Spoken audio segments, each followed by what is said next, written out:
ನಿಮ್ಮ ಹೃದಯ ಚೆನ್ನಾಗಿರಬೇಕು ಅಂದ್ರೆ ನೀವೇನ್ ಮಾಡಬೇಕು? ಪಪ್ಪಾಯ ಹಣ್ಣನ್ನ ತಿನ್ಬೇಕು. ಹೌದು, ಪಪ್ಪಾಯ ಹಣ್ಣನ್ನ ನೀವು ನಿಮ್ಮ ಆಹಾರ ಕ್ರಮದಲ್ಲಿ ಸೇರ್ಪಡೆ ಮಾಡಿದ್ರೆ ಆರೋಗ್ಯ ಉತ್ತಮವಾಗಿರುತ್ತೆ. ಅದರಲ್ಲೂ ಖಾಲಿ ಹೊಟ್ಟೆಲಿ ಪಪ್ಪಾಯ ತಿನ್ಬೇಕು. ಆಗ ಇದರಲ್ಲಿರುವ ಲೈಕೋಪೀನ್ ಅಂಶ ಉತ್ತಮ ಪ್ರಮಾಣದಲ್ಲಿ ನಮ್ಮ ದೇಹಕ್ಕೆ ಸಿಗುತ್ತೆ. ಇದರಿಂದ ಹೃದಯದ ಆರೋಗ್ಯವನ್ನ ರಕ್ಷಿಸಬಹುದು. ಜೊತೆಗೆ ಕೊಲೆಸ್ಟ್ರಾಲ್ ಮಟ್ಟವನ್ನ ಕಾಪಾಡಲು ಮತ್ತು ಹೃದಯದ ಯಾವುದೇ ರೀತಿಯಾದಂತಹ ಕಾಯಿಲೆಯ ಅಪಾಯವನ್ನ ಕಡಿಮೆ ಮಾಡಲು ಇದು ಸಹಕಾರಿಯಾಗುತ್ತೆ.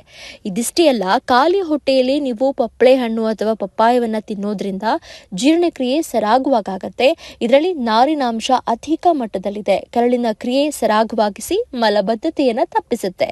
ಜೊತೆಗೆ ಈ ಹಣ್ಣಲ್ಲಿ ವಿಟಮಿನ್ ಸಿ ಅಂಶ ಇರೋದ್ರಿಂದ ಇದು ಪ್ರತಿರೋಧಕ ಶಕ್ತಿಯನ್ನ ವೃದ್ಧಿಸಲು ಸಹಾಯ ಮಾಡುತ್ತೆ. ಇನ್ನು ನೀವೇನಾದ್ರೂ ತೂಕ ಇಳಿಸೋದಕ್ಕೆ ಪ್ರಯತ್ನ ಪಡ್ತಾ ಇದ್ರೆ ಪಪ್ಪಾಯ ಹಣ್ಣನ್ನ ಸೇವನೆ ಮಾಡಿ. ಕಡಿಮೆ ಕ್ಯಾಲರಿ, ಅಧಿಕ ನಾರಿನಾಂಶ ಹೊಂದಿರುವ ಇದರಲ್ಲಿ ಪಪಾಯಿನ್ ಎನ್ನುವ ಅತ್ಯುತ್ತಮ ಕಿಣ್ವವಿದ್ದು ಇದು ಜೀರ್ಣಕ್ರಿಯೆಗೆ ಸಹಕಾರಿ.